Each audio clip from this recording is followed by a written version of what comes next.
bizarre lore of Team Fortress 2. Team Fortress 2 was one of my favorite games of all time. To be honest, I don't know much about the lore behind TF2. I know about, you know, the scout mom and the spy having a relationship, and I know actually that's all I know. Oh yeah, the soldier likes teleporting bread too. Yeah, about that teleporting bread thing as well. All right, let's watch.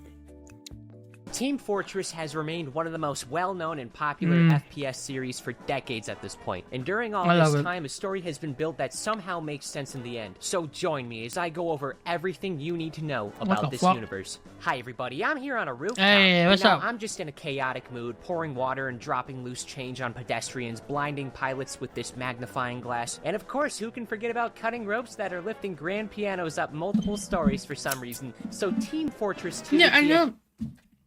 I never get about that. You know, I know, like, why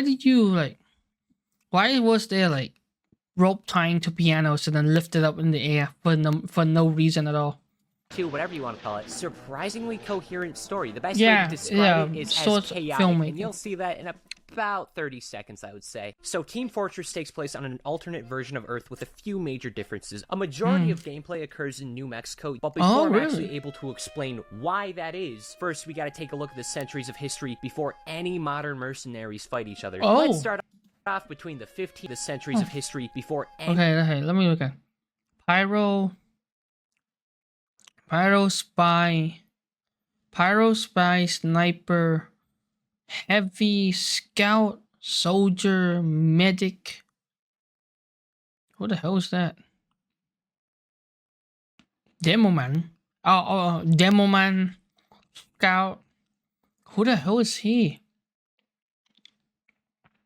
Engineer? Really? Oh yeah, engineer. Yeah. Any modern mercenaries fight each other. Let's start off between the 1500s to the 1800s. Oh, really? Many historical figures do about what they normally do, but they get a little bit wackier with it. Most US presidents in this story slept near gas leaks, and everyone else took a swig of the silly juice. Like, to give an idea, hats are a sign of wealth with a caste system, and real-world figures like William Prescott would shoot poor people to decrease the ratio of people without hats. Compared to some of the other stuff down the line, this is nothing. First up, let's say hello to Shakespeare, the strongest writer who's ever lived. Not only was he a literary genius, but he was also just a regular genius, inventing the stage play, the rocket jumper, and America. His downfall comes when he invents the multiple story building, but not stairs. Up to this point, stairs never existed, and they won't for a very long time. So the only way folks would go up the stories was through rocket jumping, which is the process of jumping as you shoot a rocket from a rocket launcher, propelling yourself upwards. This becomes about as ordinary as skateboarding, where a lot of people know how to do it, but it's really scary when you get into it. So Tony Hawk will be the pioneer of rocket jumping. Then a 200-year gap happens where everything's roughly the same, but also not really. The Revolutionary War for America, the Boston Tea Party, all that stuff happens in America,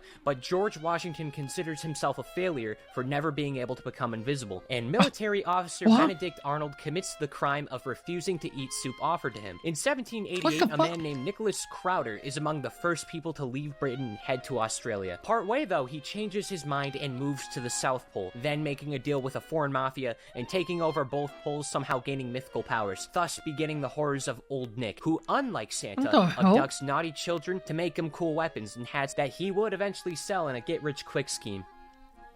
So he's like a 3 out of 10 Santa. Then in 1822, a businessman for a company called Manco named Zechariah Mann loses his wife when she gives birth to triplets. Now the first two he names Redmond and Blutarch, and they grow up to become stupid idiots who are dumb idiots. They're dumb and stupid, and their BMIs are higher than their IQ. Dumb. Just dummies. Now the third son is completely different, hyper-intelligent, invented a new form of algebra. At this age, he can already talk. As the father plans to smother him to death, an eagle swoops in and takes him his food. This is a problem at the time. Now Gray is actually going to survive this instance. When dropped off to the eagle nest, he kills the mother eagle along with her babies before crawling back to civilization and using his intellect to grow an empire. 28 years will then pass, and in 1850, Redmond and Blutarch, now working in Manco with Zechariah, convinces him to purchase a shit ton of land in New Mexico. Unfortunately, on account of the brothers having as many brain cells as I have eyelashes, so this is where it starts. Going to end up being useless. So this is where it starts, guys. Like, I'm guessing this is where it starts, where like the two brothers and the fucking green and blue and blah, blah, blah, blah, blah. I'm not a broccoli, okay? I'm a cabbage. No, stop saying I'm a broccoli. Hello, Lunas. Hello, Kaito. I'm watching the bizarre lore of Team Fortress 2. I never dig into much lore about Team Fortress 2, but I do play and watch this game a lot. So this is me first time in watching lore about Team Fortress 2.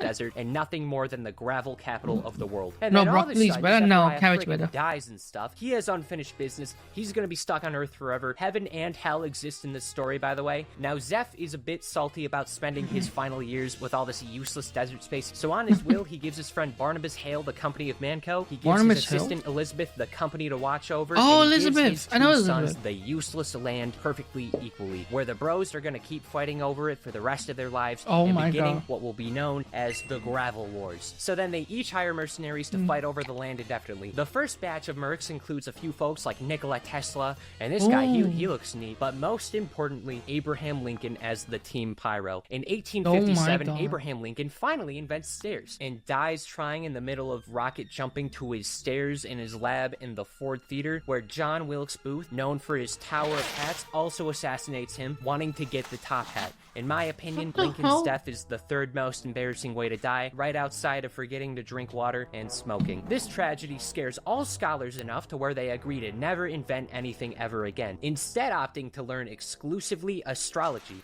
Now, by this time, the son of Barnabas Hale, Astrology? Bilius Hale, has taken his father's position and proceeds to beat the shit out of John Wilkes Booth as he holds him down, letting the public take turns shooting the criminal in a public execution. This is also around the time where the most valuable resource is discovered, something objectively more powerful than gold and oil combined. Australium. Named after the country it was founded. Australium Australia. can easily change states of matter and is absurdly valuable. By the start of the 20th century, they already attained an advanced country Australian. by our What, standards. Momo? It's basically vibranium, but instead of being given to a mostly peaceful and pretty cool bunch of people, it's given to Australia. Good lord, everyone else is in danger now. Just by being exposed to the materials, the Australians all get giant muscles, majestic facial hair, and become obsessed with drinking and fighting. This shit's laced with testosterone. When the Australian will run out, so will everyone's abilities. So it's real important that that doesn't happen. Australia has Otherwise, a the deposit Australians of become uranium? squishy baby Really? humans again. But not really, because like the outback is scary, dude. And Yeah. even though he's not alive until the mid-1900s, Saxton Hale is the Saxton exception, Hale! even though Saxon Hill. Shout out to Saxon Hill. he's The manliest Australian, man. he doesn't lose his abilities. Maybe he fell into a pot of it as a baby. Maybe he worked so hard to give his abs, he's immune. Or maybe it's because he's Saxton frickin' Hale. Does it matter?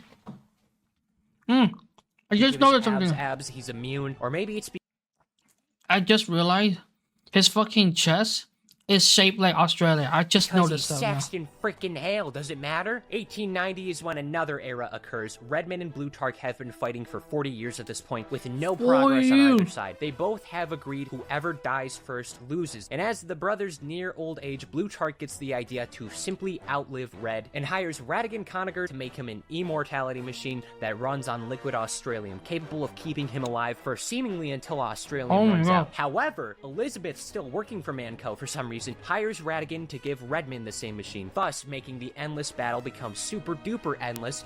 This means nothing. The brothers are still at the same point. In 1921, the staircase saga finally comes to an end when American President Franklin D. Roosevelt loses his legs in a rocket jump disaster, and he gets so peeved how not wheelchair accessible America is, he stumbles upon Abraham Lincoln's notes and finally invents the proper staircase. In the 1930s through the mid-1960s, a lot is going to start happening. Finally, staircase has been completed. When the fuck did our human did it? Our human got staircase since like what? The pyramids era. Now, you might notice there's actually a number next to the word Team Fortress. This number is controversially known as a 2. In this case, it implies No, that there is I didn't know there was a number 2. You know, I thought it was number 3 or 4. I might be dyslexic. a second Team Fortress, meaning that chances are there might just be another Team Fortress game. That's what happens in the 1930s. Team Fortress Classic takes place during this time.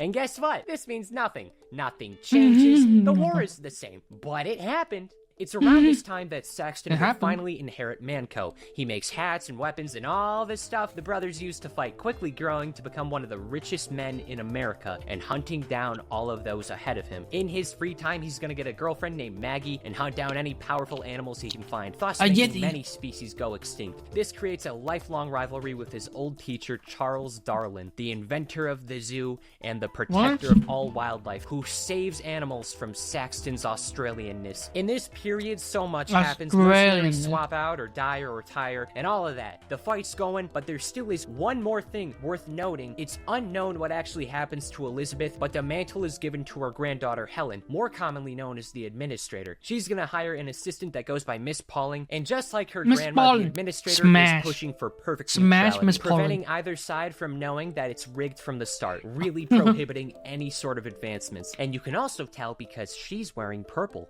and purple is between red and blue. It's now 1967, and we are finally at TF2. Good old TF2. The game that's been around for nearly 2 decades and hasn't been updated for half of it. On one hand, these characters have a lot of complexity and things going on in their lives, but at the same time, they're doing exactly what the mercs have always been paid to do. Fight for red or fight for blue. Also, Apple exists already. Apple? Sure. It's very pick and choosy what occurs here. There are 18 mercs in TF2, 9 per side. It's unknown if they're all doppelgangers or why they get killed all the time on camera, but continue to respawn. Answering both of these questions, the former, I have no idea. The latter, there's immortality machines. Is it really that hard to believe that there could be like respawns in a controlled area? The point is, as long as these 18 mercs are fighting, nothing will change. They're doing a 9 to 5 where they kill each other. And I actually don't need to introduce all 18 mercs. Imagine they go home to a 95, but they go home like Red Scout meets like fucking Blue Medic, like, hey guys, well, sorry for like killing you in an awkward way there. I should have shotgunned you instead of grabbing your balls and twist it and then throw it around. Yeah, I'm sorry, man. I can meet these as attack him.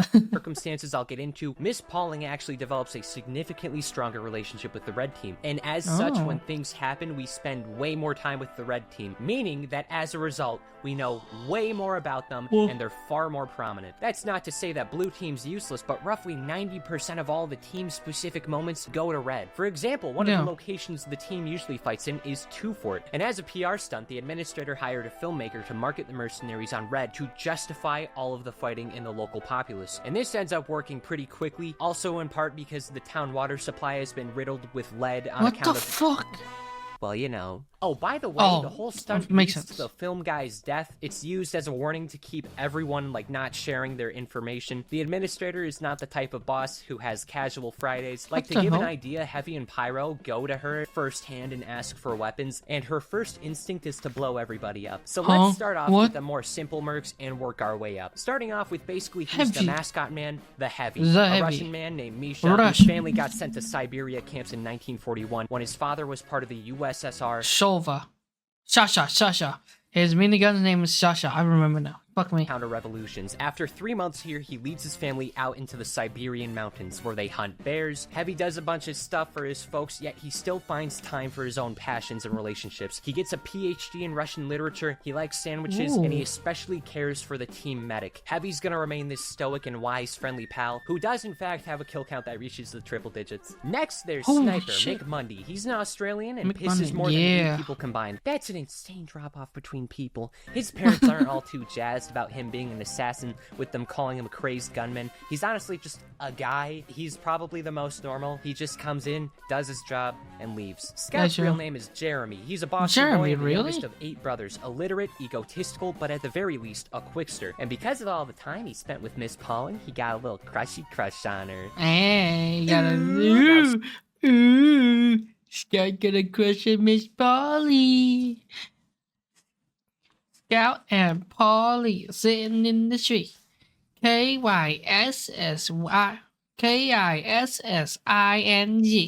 Spy's a French guy who may or may not be the father of Scout. He is. It's pretty much confirmed. Red Spy specifically is the dad of both Scouts, actually. He did both of the Scouts' moms last night. How embarrassing. Now here's... I fuck your mom. It takes another level, man. A fun little fact. In Meet the Spy, the Red Spy is disguised before the Blue Sky shot between the eyes. He's acting as Scout, pretending to cry as the Red Spy got between his mom's thighs, knees, weak, arms are heavy. Slather myself in spaghetti. Yeti. He's just shocked because someone actually like got pictures of him doing someone's mom. That's a normal thing in this field of work. Ludwig, aka Mr. Medic, has no doctorate, never went to school, and had his medical license revoked when a patient's skeleton went missing. But at least he has a pigeon named Archimedes. In a room full of psychopaths, Medic shines upon them and will prioritize exclusively his own goals. I think the engineer is the most vague. Red and blue Engies are both related. Red Engie, Del Conacher, has 11 PhDs, has innovated the immortality machines, and out of everyone, I think he's the one not showing his cards, in part due to how powerful his knowledge is compared to everyone else, even Medic. Travis Finnegan, who is smarter, Medic or Engineer? I feel like it's slightly lean towards Engineer, just slightly, due to the fact that Engineer has more range and more freedom and more creativity to experiment, whereas Medic has one field and he is really good in one field. If that makes any sense. This demo man is a Scottish hyper-alcoholic cyclops. He comes from a rich family to associate success with the amount of jobs worked. Demo, for example, earned 7 figures through 3 jobs, and his father worked 26 at one point. It's tradition for the DeGroots to be up for adoption when young. He was only taken in when he blew up his adoptive parents and the Loch Ness Monster at the same time. One Halloween, he's offered a job to clean a library for a single nickel by a wizard. Yes, a wizard named Merasmus, a 6,000-year-old figure. The only rule Demo has to follow is not open any of the books. He did. So Demo opens the book, and now he has a haunted eye socket. Whatever, dude. Holy hot dogs, what the frick frack snick snack do I say about Soldier? Very stupid. Master of war, master of rocket jumping, drinks so much lead water, Flint, Michigan would have a drought. He's a lawyer, a patriot, and probably sleeps in a running washing machine. He wanted to fight in World War II, got rejected by every military branch, went to Poland himself, and went on a massive rampage until he heard about the war ending in 1949. Reminder, World War II ends in 1945. He very likely removed a small country's worth of men from the population. And then there's Pyro. I don't know. Yeah, we don't need it. Pyro and Heavy are my favorites to play. They make me feel like the best player in the whole wide world. We don't know anything about Pyro. They're just Pyro is very mystery. I like all these characters though. I sure am glad, despite the millions of deaths they've suffered by the player base, I'm glad a respawn machine prohibits that whole death thing from actually happening. Yeah, true. Maybe it like makes the mercs forget that they died or something. I'm not so sure. What I do know is that the administrator and Miss Pauling do not want either side being friendly with each other. Really? Nor do they want progress on Red or Blue's end. Then what happened? What happened to Man vs. Machine when the two has to pair up? They wear purple. Like at one point, Red Demo and Blue Soldier become best friends and seemingly are gonna refuse to kill each other and maybe talk about their jobs and maybe even talk about their contracts. The possibility of this alone makes the administrator force upon them a friendship divorce. But Saxton, on the other hand, he's the cool boss in the office. His office desk is a grill. That's badass. Saxton invented the internet and buys all of Europe. He found the Yeti species, captured them, and then built a Yeti park exclusively to hunt the Yetis. And then when the Yetis go extinct, he makes that a battlefield.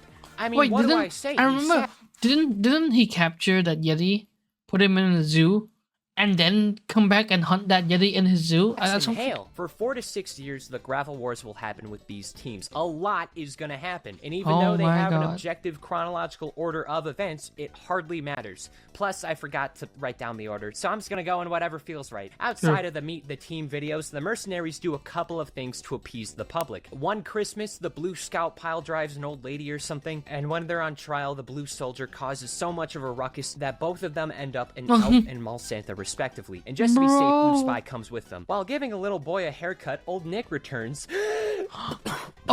Probably shouldn't do that anymore. Old Nick tries to abduct little Jack because he can, and in self-defense, Jack moseys on over and offers him a lovely scarf that makes him fall asleep in excitement. Throughout the Halloween, some more stuff happens. Merasmus will show up and cause a lot of problems, mostly over refusing to do the dishes, and because someone brought a vegetable dip with hummus of all things. That charcuterie board sucks if it has hummus as the best dip. Each year, new things will invade, like Zephyriah will show up, the horseless headless horseman, and Demoman's other eye comes back to haunt as this monster monoculus. I understand why you drink now, Demoman. Fortunately, at least one time, Erasmus gets arrested because when returning to an expo, he discovers that Soldier made their home a raccoon sanctuary with an abundance of sour cream. They're roommates, by the way. You know what? Let's turn a 6,000-year-old castle into a goddamn a raccoon farm. I just forgot to add that. They lived with each other. Merasmus threatens to kill him, but Soldier took the come back from the dead stronger pills, and then an officer arrests him for this entire fiasco. In 1971, there's expiration date. Red gets the weekend I off know after about expiration successfully date. stealing a briefcase. When the team finds out that every time they used engineers' teleporters, the devices that they've been using for up to 4 years at this point, have riddled all of them with tumors. And they confirm this through the bread. Tumors? I don't know how Heavy has never noticed this. So while trying to do something nice, Spy comes up with the idea to accomplish bucket? everyone's last wishes, This but is a Scout bucket. does some shenanigans and nearly ruins the whole thing. But in actuality, he has a final wish to go on a date with Miss Pauling. After a montage, Scout basically fails all the teachings, so he just gives it the good old college try, even though I'm convinced Scout probably didn't even graduate high school. He sounds the briefcase missing alarm to summon Miss Pauling and wastes her yearly day off. Then Engie and Medic discover, hey,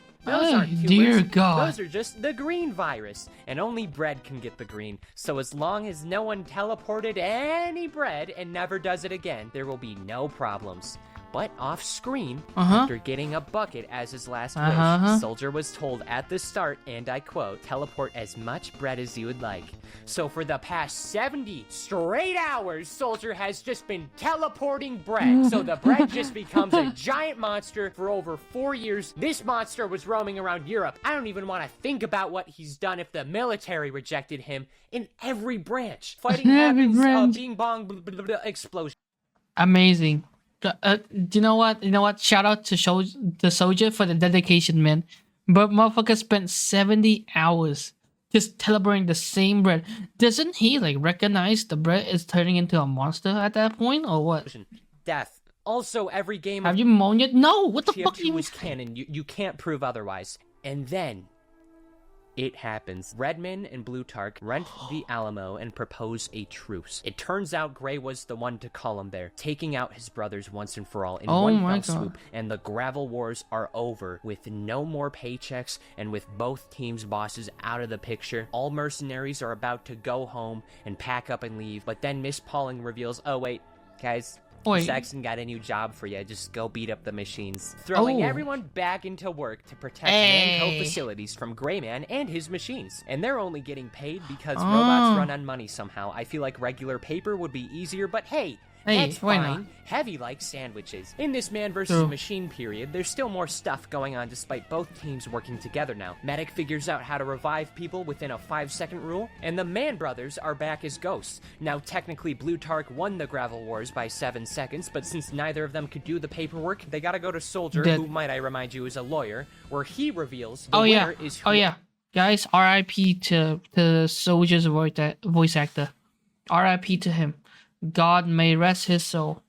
Ever can go to an afterlife last. So the brothers decide they're gonna send each other to hell, and the gravel wars are back on for a little bit. Wow, cool. Despite everything changing, nothing has changed. This period of man versus machine content takes us through a majority of 1972, and nothing would change until it didn't not change. Gray McMahon takes a step back and changes his approach to this new war. He surrenders and then challenges Saxton to the Manco Challenge, a fight that states if the challenger wins, they get the entire company. Gray declares Saxton will fight the current company CEO, and knowing that Saxton will only spare babies, Gray promoted his daughter to the CEO, making Saxton instantly forfeit and instantly ending the challenge, throwing away Manco. But could you imagine if Saxton just ignored it and just threw that child out the window like a discus? This is the same story where people died over hats. It's not impossible.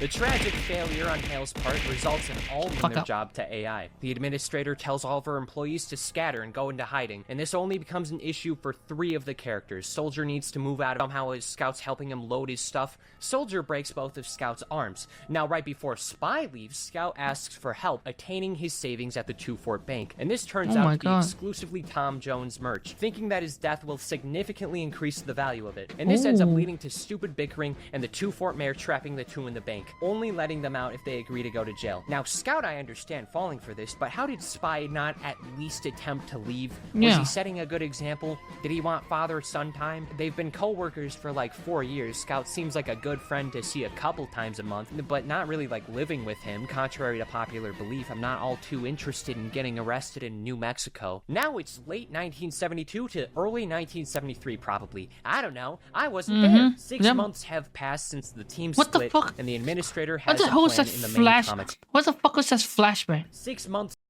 have What is this?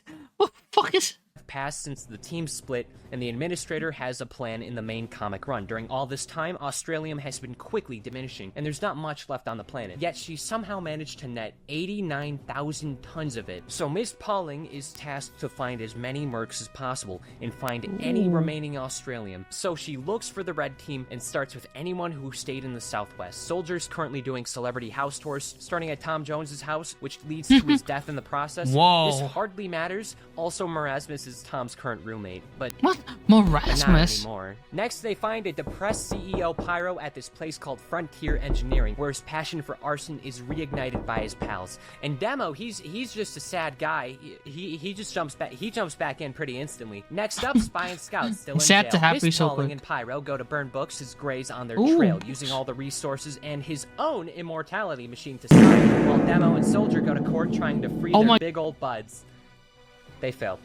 So now there's a public execution. Oh my and god. Before anything happens, Miss Pauling goes in and goes, no, Stop! instantly convincing the town to give up. Thank you, Leadwater, for Hey, poisoning don't kill the these town and guys. saving Okay. the day. Then the team splits up to look for Heavy and Sniper. Pyro, Soldier, and Scout all go to Siberia, while Pauling, Demo, and Spy go to Australia. The Siberia team finds Amelia Earhart's place of plane crash, finding her remains in a hot dog suit, and after smothering themselves in honey, they attract baby bears. This is when Heavy shows up and gives that bear Oh my a god. stern talking Hell to. yeah. This crew goes Bro, that over to bitch. Heavy's Oh my house in god. Jana. I think that's how you say How it. big was that bear's head? I'm gonna say it like that. Please Oh, don't. smash. Please don't yell at me. One of Heavy's sisters gets a boyfriend, and his name is Soldier. Oh. That's Oh. not Soldier's name. His name's actually Mr. Jane Doe. Oh, and then the family decides to Jane go back Doe? to America because Siberia's cold.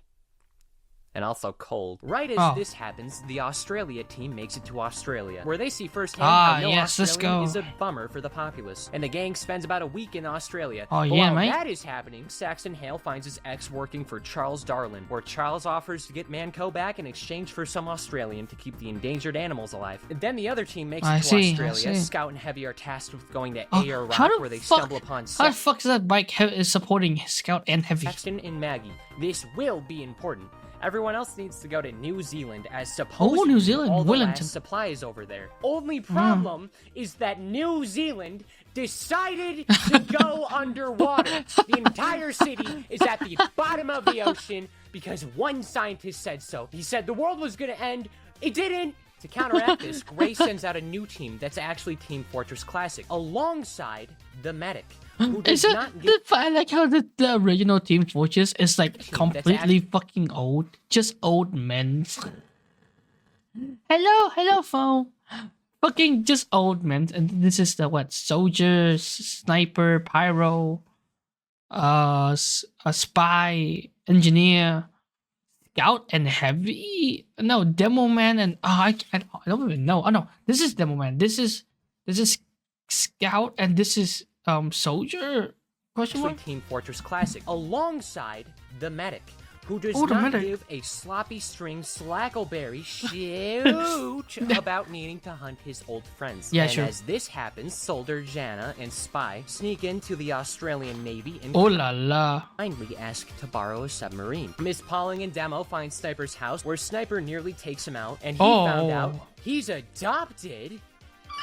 What? This means Sniper's all good with going Oh my god. Sniper New is Zealand. adopted? And the whole gang goes on down to the underwater. Don't ask where Pyro was during this time. There was no explanation. In New Zealand, the crew discovers Sniper's real parents, revealing that he's not a true Australian, and that explains why Australium never gave him superpowers, and his real name is Mundy Mundy. I've heard Slurpees with better names. Also, Mundy it turns Mundy is out crazy. Sniper's parents also just they're kind of dicks. His dad wasted all the Australium to paint test rockets to space, while his mom takes the last one. And to rub like 14 pounds of salt into Sniper's big old flesh wound, his dad steals the submarine, never to be seen again, and then the classic mercenaries shoot Sniper, killing him instantly. When the Can we get an RIP for Sniper, man? Holy shit, what the hell happened? He is an Australian. His parents are dickheads. he got shot at the end. Classic team returns with the red team. Gray decides to do a final Manco facility invasion where he gets the administrator's remaining Australium until Classic Heavy thinks to himself, hey, I want to be immortal. Why am I making this shriveled raisin man immortal? So he rips out Gray's immortality machine, leaving him to perish and taking him out of the story as Gray's machines are about to do their invasion. Soldier and Janna are being interrogated by Classic Pyro until Janna removes her hand to blow up Classic Pyro. Interrogated by That's Classic Pyro. Okay, that looks sick. Classic Pyro looks sick without the mask. Holy shit. Classic Pyro until Janna removes her hand to blow up Classic Pyro. Pauling and Spy are about to take some cyanide until Heavy and Scout show up. Woohoo! But just kidding, it's Classic Spy and Demo. Then Soldier and Janna appear, show Classic Spy how to turn his head around like an owl, and Janna punches Pauling so hard the kinetic energy knocks the Classic Demo Man to the ground. Bro. Where the spy chokes him with handcuffs. Across the base, Medic revives Sniper as Sniper! A nice moment realizing how much his adopted parents love him. Once and for all, accepting his job not as a crazed gunman, but as an assassin. And when he wakes up, Classic Heavy just starts yelling. He sucks. He's a jerk. I hate him. I hope he shrivels. The red team skedaddles, but nearly gets all their blood removed from the blood-sucking robots. But where did the robots come from? Because Demo Man, having an alcoholic withdrawal, has taught his vital organs to produce alcohol, meaning that it is running through his veins and poisons the robots. The final fight begins. Scout, Heavy, Saxon, and Maggie land from a plane with the... Let's suck this dude's fucking blood. Why is his blood making me drunk? I am Demo Man, a normal human being. The only thing I have other than being a human is has alcohol as blood.